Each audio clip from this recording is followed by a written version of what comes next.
처음 인사드려요. 제가 여기에 사연을 적어보내게 될 줄은 몰랐는데 사람 인생이란 게 진짜 알 수가 없네요. 저는 결혼한 지 6년 된 36 여자입니다. 20대 중반부터 교제해왔던 동갑내기 남편이랑 30 되자마자 후딱 결혼식을 올렸고요.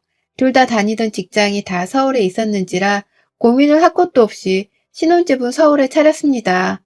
양가 부모님도 모두 다 서울에 살고 계시는 도시분들이셨기 때문에 따로 지방살이라는 것을 생각해보지 못하고서 살았었네요. 어디서 산다는 것 자체를 전혀 부러워하지도 않았고 요즘 세상에 비행기나 KTX로 어디든지 하루 만에 왔다 갔다 할 수도 있는 거리니까 이동하는 것에 대해서도 쉽게 생각을 했죠. 그러다가 제가 결혼 2년이 채 되지를 않았던 신혼 초에 아이를 가지게 되었어요. 아픈 기억이지만 하지만 사연을 위해 설명을 드리자면 바로 유산을 했습니다. 처음으로 아이를 유산하고서 바로 반년 후에 두 번째 임신을 했다가 임신 6개월 차에 또다시 유산을 했어요. 두 번 연속으로 결혼을 하자마자 맞이하게 된 유산이어서 저로서는 정말 정신적인 충격이 너무 컸었습니다. 주변 사람들도 저를 따라서 안타까워하기는 마찬가지였고요. 저희 친정엄마는 저 불쌍하다면서 다니는 회사도 못 다니게 하고서는 좀 휴식을 취하고 같이 놀면서 치유를 해보자며 절 억지로 회사까지 그만두게 하셨어요. 아마 엄마가 보시기에 제 상태가 그 정도로 많이 안 좋았던 바람에 회사를 그냥 보냈다가는 그 길로 영영 출근길에 사라져버릴지도 모른다고 생각을 하셨던 것 같습니다. 다행히 엄마가 저를 옆에 꼭 붙잡아 주셨던 덕분에 저는 금방 유산한 아픔을 잊을 수 있었고요. 더 정확히 말씀을 드리자면 잊은 척을 하면서 일상을 살려고 노력을 했어요. 저희 남편이 할 말을 원체 잘 하지 못하고 눈치만 잔뜩 보는 소심한 성격입니다.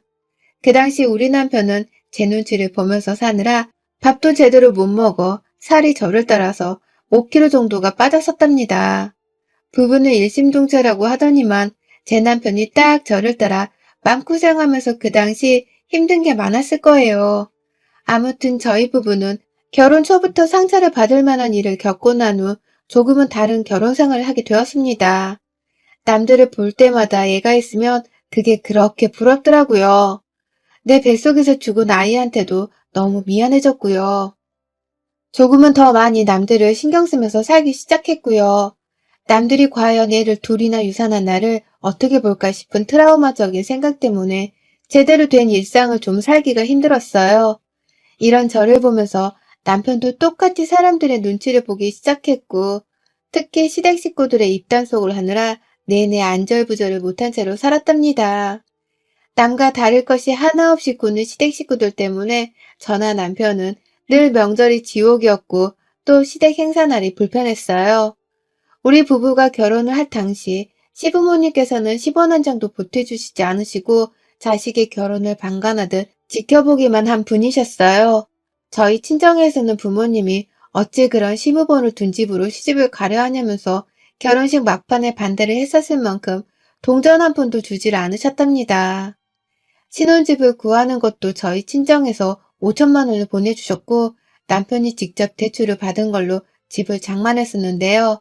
시부모님은 그 와중에도 남일 보듯이 팔짱을 끼고서는 어찌 한 푼을 보태주려 하질 않으셨어요. 그랬던 분들이셨기에 신혼집뿐만 아니라 신혼가구를 채우는 것부터 결혼식을 치르는 것들까지 모조리 다 저희 부부랑 친정에서 나온 돈으로 해결을 했는데요. 저 유산을 하면서 잔소리를 가장 많이 퍼부었던 건 바로 시댁이었답니다. 잘 살라고 보태준 돈 한 푼도 없고 정성도 없으셨던 분들이 번갈아 가면서 저의 유산을 언급하고 신뢰가 되는 줄도 모르고서는 자꾸 잔소리를 하시는 게 너무 서러울 지경이었죠. 왜 저러나 싶어서 화도 났고요. 빨리 애를 또 가져야 유산이 되는지 출산을 할 수 있는지 알 수 있지 않겠냐는 닥달도 서스럼 없이 하셨고요. 저희 시아버지께서는 술을 먹다가 조금이라도 취기가 올라오면 죽은 애들이 불쌍해 죽겠어 라고 하면서 분위기가 갑자기 세이질 만한 소리를 하며 제 죽은 뱃속 아이들을 언급하셨습니다. 아이를 유산할 당사자인 저조차 입에 함부로 담지 않고서 잊으려고 노력하며 씩씩하게 잘 살려고 하는 중이었는데 시부모님은 그 사실을 계속해서 언급하고 떠올리게 하시면서 대수롭지 않게 일상 속에서 대화를 나누려고 하셨어요. 제가 불편한 기색을 여러 차례 내기도 했고, 남편도 옆에서 그런 소리를 왜 하냐면서 입단속을 시키려고 많이 시도를 했었는데요. 아무 소용이 없었습니다. 시부모님께서는 애초에 제 뱃속 아이들이 죽은 것에 대해서 심각하게 생각을 하지도 않으시는 분들이었기 때문에 저를 향한 동정심이나 안타까움 혹은 슬픔 같은 것들을 전혀 느끼지 못하는 소시오패스들과 다름이 없었거든요. 그렇게밖에는 시부모님의 태도가 설명이 되지 않았어요. 그런 와중에 시부모님도 모자라 남편의 하나뿐인 누나인 저희 시누이, 그리고 시누이의 남편도 모자라 애들까지 나서서 얘 죽었어요? 라는 말을 아무렇지 않게 해대며 저에게 답을 들으려고 했고요. 사돈의 팔촌인 건지 누군지는 정확히 잘 모르겠으나 결혼식 때 한 번 봤었던 남편의 친인척 분들까지 어쩌다 저를 만나게 되면 꼭 죽은 아이를 물어보셨어요. 그러다 시간이 좀 지나고 나서는 또 죽을까봐 임신을 안 하는 거야, 여태? 라는 질문을 던지셨고요. 사람에 대한 기본적인 배려 같은 것이 애초에 없는 집안이라고밖에 생각이 되질 않을 정도로 이분들이 제게 던지는 말 한마디 한마디는 다 뼈가 있었고 상처가 되었습니다. 회사를 그만두고 마음을 치유하고 있던 저는 다시 잘 살아보기 위해서 2년 정도의 시간을 두고서는 재취업을 하게 되었는데요. 그때 시어머니가 그러다 또 애 죽으면 어떡해. 그냥 집에서 몸이나 챙기지 뭘. 라고 하시는 말을 듣고서는 완전히 결심을 하고서는 서울을 뜨기로 했어요. 제주도로 내려가기로 한 겁니다. 시댁 식구들 근처에 살면서 자꾸만 얼굴 보고 마음에 상처가 되는 얘기나 들으면서 정말로 상처를 받고 사느니 그냥 아무 연고도 없는 한적한 도시에 가서 살고 싶었어요. 한창 제주살이 한 달살이 같은 게 막 유행을 하고 있는 중이어서 저도 내내 마음속으로 훌쩍 떠나보고 싶다는 생각을 하면서 살았어요. 하지만 시어머니의 마지막 그 한 방이 저를 완전 빡돌게 만든 것이었습니다. 그래서 저 막 재취업을 한 직장도 눈물을 머금고는 그만두고서 남편과의 충분한 대화를 거쳐 제주도로 집을 옮겼어요. 남편도 늘 저에게 상처를 주려고만 하는 시댁 식구들을 중간에서 커버하고 막는 것에 상당한 스트레스를 받고 있었다고 고백을 하더라고요. 그냥 차라리 우리가 지금까지 모아놓은 돈으로 제주도에서 새롭게 시작을 해보자면서 흔쾌히 동의를 했습니다. 당시 집값이 꽤나 오른 상태여서 서울집을 팔고 나니 대출금은 한 번에 갚을 수 있었고 모아놓은 돈으로 제주도에 있는 아주 작은 집 한 채를 샀어요. 여행을 가면 묵는 그런 근사한 숙소나 타운하우스가 아니라 정말 제주도의 한 동네 안에 있는 현지인 집이었어요. 리모델링도 저희가 싹 다 하고 얼마 지나지 않아 남편이 운이 좋게도 회사 상사분의 도움을 받아 제주도에 있는 작은 한 회사에 재취업을 할 수 있었어요. 월급은 서울에서 받던 것보다 반토막이 나버렸지만 정말 좋더라고요. 그냥 아는 사람 하나 없는 이 동네에서 아무도 나한테 아이 문제를 언급하지도 않고 또 감정이 상하게 하지도 않으니 말입니다. 이래서 제주살이를 한 번쯤은 다들 꿈꿔보는구나 하는 생각이 들면서 정말 열심히 타지 생활을 즐겼어요. 열심히 바다도 찾아다녔고 맛집도 찾아다녔고 또 저는 개인적으로 집에서 작은 일인 사무소 하나를 차려서는 프리랜서로도 일을 시작했습니다. 그렇게 남편이랑 저는 각자 하는 일을 가지고서는 타지 생활을 여행하듯 즐기며 딱 기분이 좋을 정도로 잘 살기 시작했어요. 그런데 그때부터 조짐이 뭔가 이상했어요. 시어머니랑 시아버지, 그 돈 모자라서 시누이까지도 전화를 해와서는 집이 어떠냐면 사진을 보내달라 하더라고요. 처음엔 제주도로 이사를 간다니까 그 멀리를 왜 가냐고 하면서 막 반대를 하고 돈지랄을 하지 말고 서울에 남아있으라며 이해를 못한다고만 하시더니 언젠가부터 저희를 그냥 내버려 두기만 하셨거든요. 그래서 저는 저희 부부가 너무 확고하게 이사를 가려고 하니까 마음에 체념을 하신 줄 알았습니다. 그런데 이제 보니 그게 아니었더라고요. 저희가 리모델링까지 싹 다 끝내고 나니 아주 귀신같이 연락이 와서는 집이 어떻냐면서 사진을 보내게 하고 또 주소를 보내게 하셨어요. 그리고는 정말 거짓말이 아니라 며칠 지나고 나서 시부모님이랑 시누이네 가족들이 단체로 저희 집을 찾아왔습니다. 그때가 금요일 저녁이었는데요. 이제 보니 시누이 남편이 회사 퇴근을 하는 시간에 맞춰서 우르르 비행기를 타고 온 거더라고요. 그 저녁에 공항이라면서 데리러 오라고 연락을 하는데 정말 기절초풍하는 줄 알았어요. 시누이네 식구가 총 4명이고 시부모님은 2명, 총 6명의 사람들이 갑자기 우리 집에 오겠다고 제주도로 왔는데 렌트카 하나를 제대로 신청을 하지 않고서는 무작정 공항이라며 마중을 나오라 한 겁니다. 그래서 겨우 경차 하나 중고로 사서는 끌고 다니고 있었던 저희 차에 겨우 시부모님만 모시고서는 일단 집으로 왔고요. 시누이네는 버스를 타든지 택시를 타고 오라고 하는데도 절대로 차비에 돈 아까워 돈 쓰기 싫다면서 억지를 부리는 바람에 결국 시부모님을 저희 집에 모셔놓고는 다시 그 먼 길을 따라 공항까지 가서는 시누이네를 태워왔습니다. 뒷좌석에 애들이랑 짐가방이 아주 한데 뒤섞여서는 정말 난리도 아니었어요. 그렇게 갑작스레 찾아온 시댁 식구들은 뻔뻔스럽게 저희 집을 보고서는 평가질을 하더라고요. 아니, 이 코딱지만한 집에 우리가 다 어떻게 지내니? 야, 여기 방도 2개뿐이야? 그럼 우리 중에 누가 거실에서 자야 하는데? 라고 말이죠. 지들을 위해서 우리가 제주도에 숙소를 차린 것도 아니고 오히려 지들을 피해서 우리끼리 조용히 좀 살겠다고 제주도의 작은 집에 만족하며 내려와 사는 중이었는데 찾아와서는 집이 작다, 자기들이 제대로 잘 수가 없다면서 따지고 불만을 토로하더라고요. 유사나 아이에 대해서 잔소리를 들었을 때와 다를 것이 없이 제 눈에 보이는 우리 시댁 식구들은 정말 단체로 소시오패스들이 분명하다 싶었습니다. 그 정도로 제 상식으로는 도저히 이 모든 상황이 납득이 가지 않았어요. 나한테 이 정도로 민폐를 끼쳐야만 속이 시원한 건가 싶어서 미칠 노릇이었죠. 결국 주말을 껴서 우리 집을 찾아온 시댁 식구들은 다음날 아예 남편한테 렌트카를 당장 렌트하라고 닥달해서 남편이 억지로 자기 돈을 써서는 차를 하나 렌트했고요. 그렇게 저를 빼고서 시댁 식구들을 주말 내내 제주 관광을 시켜주다가 공항에 돌려보냈습니다. 시댁 식구들이 떠난 집은 아주 쓰나미가 밀려왔다 간 듯이 처참했고요. 그걸 치우느라 저나 남편은 마지막 주말이던 그 일요일 저녁 내내 제대로 허리를 펴지도 못했었답니다.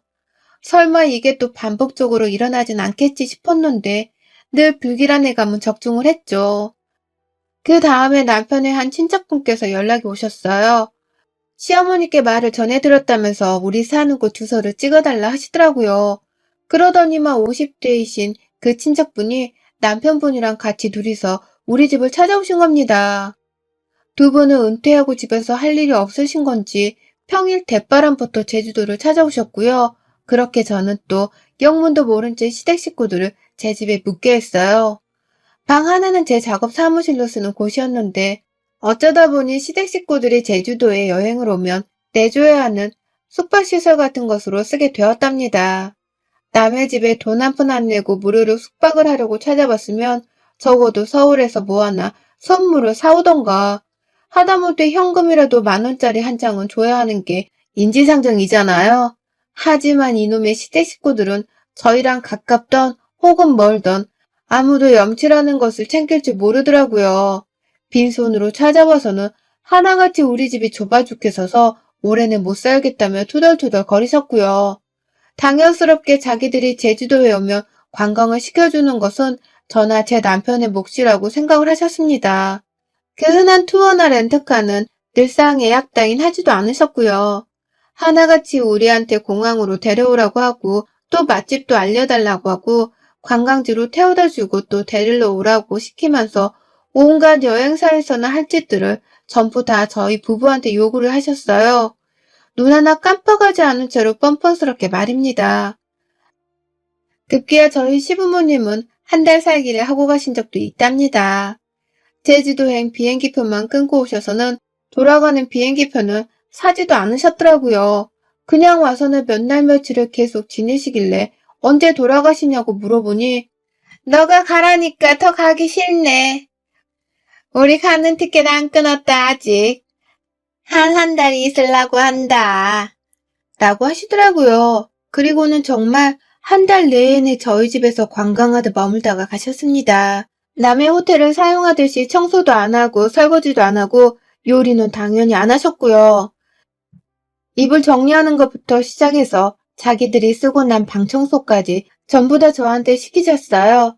그 바람에 저는 하우스 키핑까지 도맡아 하면서 시부모님의 제주 한 달 살기를 보조했죠. 그러니 저 진짜 여러 차례 멘붕이 왔었답니다. 이 짓은 더 못하겠다면서 또 제주도에 누가 오려고 하기라도 하면 막 욕을 퍼부을 작정으로 길을 세웠어요. 그러다가 코로나가 찾아왔어요. 정말 다행인지 불행인지 그 덕분에 시댁 식구들도 발길을 딱 끈더라고요. M1 시댁 식구들의 제주도 방문 때문에 저희 친정 부모님도 여태 제주도를 한번 못 오셨을 때였는데 코로나가 터지니 얼마나 우리 부모님이 보고 싶던지요. 이게 다 시댁 식구들 때문인 것만 같아서 괜히 천불이 났죠. 그럼에도 이제 더는 안 봐도 된다고 생각을 하니 다행이다 싶었고요.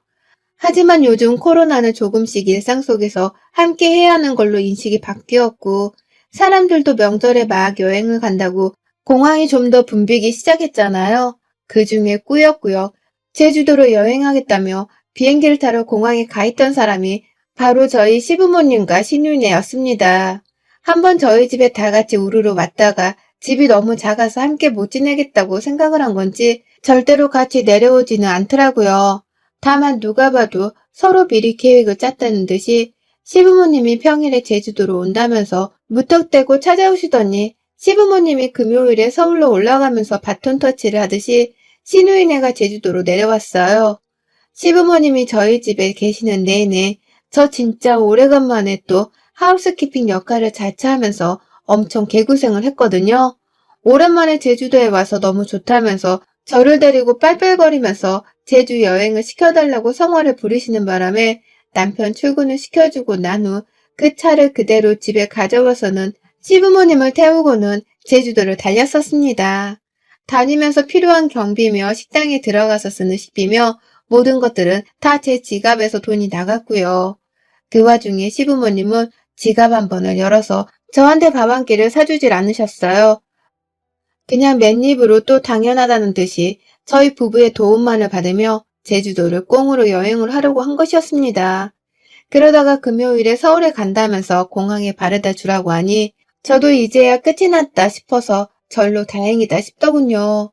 아니나 다를까 방이나 집안꼴을 다 엉망으로 만들어 놓으시고는 쓰레기 한 번을 비우려 하지 않은 채 공항에 간다고 제 차에 올랐다는 시부모님을 모른 척하며 그렇게 공항에 잘 바래다 드렸습니다. 그런데 시어머니가 공항에 들어가면서 말씀하시대요. 이따 네 시누이 도착할 거니까 그냥 공항에서 대기하고 있어. 번거롭게 집에 왔다 갔다 해서 차비 낭비하지 말고 그거 다 우리 아들 월급에서 나가는 돈일 텐데. 라고 말이죠. 그리고 전 그제서야 알았어요. 시누이가 제주도로 오고 있는 중이라는 걸 말이죠.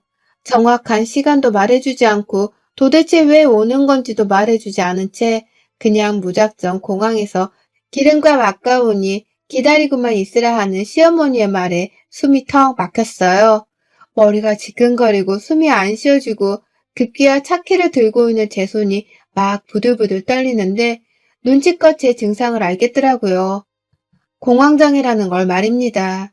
그리고 제가 거의 2시간 가까이를 공항에서 기다렸어요. 시누이가 우리 금방 도착해 라고만 문자를 보내놔서 전 진짜로 금방 도착을 하는 줄 알았는데 알고 보니 그때 막 서울에서 공항으로 가고 있던 중이었더라고요. 서울에서 제주도가 비행기 한 방으로 도착을 한다는 걸 그저 금방 도착한다고 표현한 바람에 제가 거의 2시간을 아무것도 안 하고 기다린 겁니다. 열은 잔뜩 받아져 있고 남편은 왜 집에 안 오냐면서 저를 찾는데 저는 남편의 연락도 받기가 싫었어요.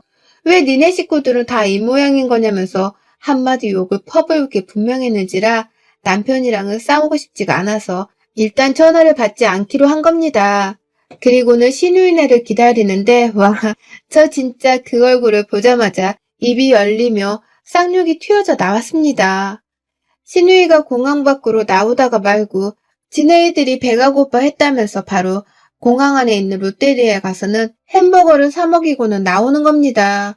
애들 둘이서 손에 콜라 하나씩을 들고서는 빨아대면서 나오는데 와, 2시간 내내 소식도 없어서 무작정 기다리다가 그 꼴을 보고 나니 순간 얼굴이 쎄한 게 화가 치밀어 오르더라고요. 그리고는 신우이한테 많이 늦으셨네요. 라고 말을 했어요. 연락도 없이 무작정 남의 집에 찾아온 사람 주제에 왜 늦느냐는 소리를 은연중에 뱉어낸 겁니다. 그런데 우리 신우이랑 그 옆에 있는 남편이란 놈이 쌍으로 뭘 한 줄 아세요? 손님을 이렇게 대접하면 안 되지. 라고 하는 거예요.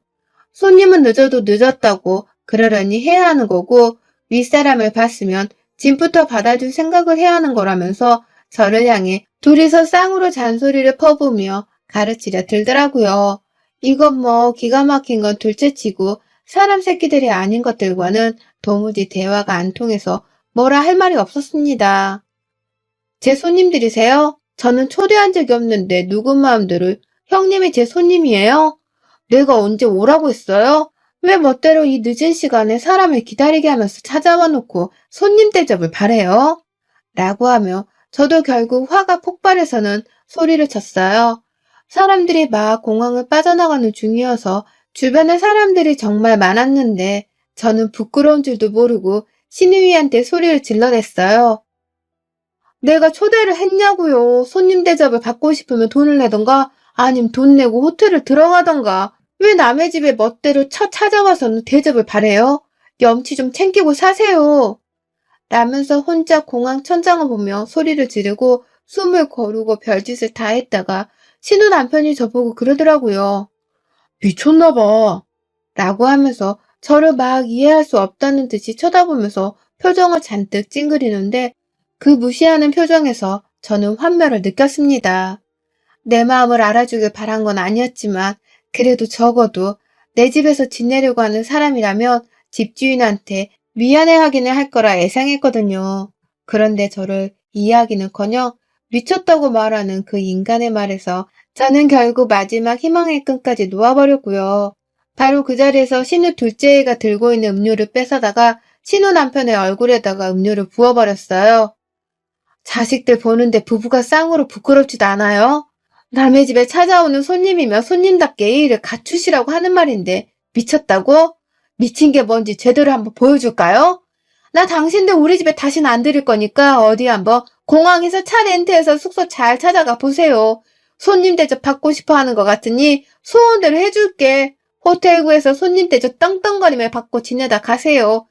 다신 제주에 와서 함부로 우리 부부 부르지 마. 또 온다고 하면 그땐 당신 부모가 찾아와도 난 소금부터 뿌려가며 쫓아낼 거야. 라고 하면서 음료를 탈탈 털어버리고는 혼자 공항을 빠져나왔어요. 뒤에서 신우의 남편이랑 신우가 번갈아 쌍으로 소리를 질러가면서 제 이름을 부르고 있었는데요. 저는 혹여나 저를 따라 제 차까지 쫓아와서는 억지로 타고 가려 할까봐 정말 빠른 걸음으로 제 쪽으로 해서는 공항을 빠져나왔어요. 그리고는 바로 제 차에 탑승을 하자마자 뒤도 안 돌아보고 집으로 왔습니다. 남편은 그 사이 신유이한테 마중 나오란 전화를 또 받은 건지 누나가 나오라는데 너 공항 아니야? 라고 하면서 눈치 없이 묻는 전화를 하더라고요. 그래서 전 남편한테도 결국 한바탕 퍼부었습니다. 니네 가족들 내 집에 또 얼씬하게 하면 너도 그땐 쫓겨날 줄 알아? 이혼하고 싶으면 네 가족들을 또 불러보던가. 어디 염치도 없는 것들을 자꾸 초대해서는 팔자에도 없는 팔투부짓을 하며 손님 대접을 해주려고 해. 지들이 여행을 하고 싶으면 알아서 숙박이면 공항 픽업까지 알아보라고 해. 라면서 절대로 집에 붙어있으라고 닥달을 했습니다. 저는 차를 끌고 집에 도착을 하자마자 결국 울음을 터뜨리며 제주도에 와서도 니네 식구들 때문에 이게 뭔 난리야. 라면서 거실 바닥에 들어 누웠고요. 제발 좀 안 보고 살게 해달라고 애원을 하니 남편도 이런 제가 불안불안해 보였는지 초대 안 할 거야 걱정 마. 라고 하면서 자기 핸드폰 전원을 제 앞에서 보란듯이 꺼버리더라고요. 그게 바로 지난주 금요일에 일어났던 일이었고요. 그 후 신우이는 우리 집을 찾아오긴 했었어요. 다만 저희 부부가 문을 열어주지도 않고 밖에서 누가 집에 쳐들어오려고 한다고 경찰에 신고를 하니 그제서야 꽁무니를 내빼듯이 도망을 치더라고요. 지들이 어찌저찌 렌트카를 빌리긴 한 건지 차도 있었고 더 이상 숙박을 하겠다면서 재워달란 연락도 하지를 않은 채 그러고 조용히 지내다가 서울로 올라간 듯 했어요. 그리고는 평일에 다짜고짜 시누이가 저를 고소하겠다면서 연락이 왔네요. 감히 공항에서 자기 가족들한테 망신을 줬다면서 명예훼손을 들먹이며 고소를 하려 하더라고요. 그러니 저도 그간 우리 집에 와서 공짜로 먹고 자고 여행했던 경비를 싹 다 모아서는 금전적인 포상을 하게 만들어주겠다며 맞고소를 하겠다 으름장을 놓았습니다. 명예훼손은 100만 원이면 되겠지만 당신은 몇백을 더 물어내야 할 거라면서 아주 신신당부를 하니 신우이는 먼저 전화를 툭 끊어버리고는 지금껏 추가 연락이 없네요. 아마 속으로는 무지하게 쫄고서는 잠수를 타려한 것 같습니다. 뭐 덕분에 이제 시댁 식구들도 다 하나같이 정신을 차리고는 우리 집에 못 올 것이란 생각이 들고요. 온다고 하더라도 제가 공항에서부터 소금을 던져가며 제주 땅에서 쫓아내버릴 심상이라 상관은 없습니다. 어디 또 내 집에 쳐들어오려고 하기만 해봐라. 제주 땅에서 길 잃은 노숙자가 되는 게 어떤 건지를 제대로 보여줄 겁니다. 여러분의 생각은 댓글로 남겨주세요. 오늘도 시청해주셔서 정말 감사합니다.